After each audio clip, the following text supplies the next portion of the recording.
ఇవన్నీ చూసి అబ్బా ఎంత బంగారమో ఎంత బాగున్నాయో, ఏమి రుద్రాక్షమాల, ఏమి చేతి కంకణాలు, ఏమి సింహతలాటాలు, ఆ గండపెండేరం, ఆ మెడలో వేసుకునే పెద్ద పెద్ద రుద్రాక్షమాలలు, ఎంత బంగారం రా ఇదంతాను అనుకుంటున్నారు.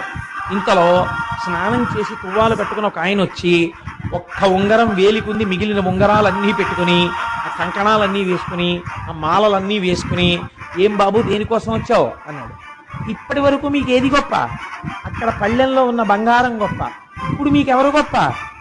ఇది ఆయన వేసుకుంటున్నారంటే ఇంకా ఆయన దగ్గర ఇలాంటివి ఎన్ని దాచి ఉంచాడో, ఎన్ని కోరికలు పుట్టినప్పుడు ఎన్నెన్ని వేసుకుంటుంటాడో. ఇప్పుడు ఆయన గొప్ప.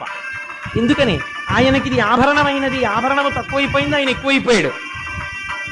ఆ మేరు పర్వతం చుట్టూ ప్రదక్షిణం చేసే నవగ్రహాలు శంకరుడికి ఆభరణాలు, కవచం. ఇప్పుడు ఆ కవచమే కట్టుకునే శంకరుడే వచ్చి ఇక్కడ కూర్చుంటే ఎవరు గొప్ప?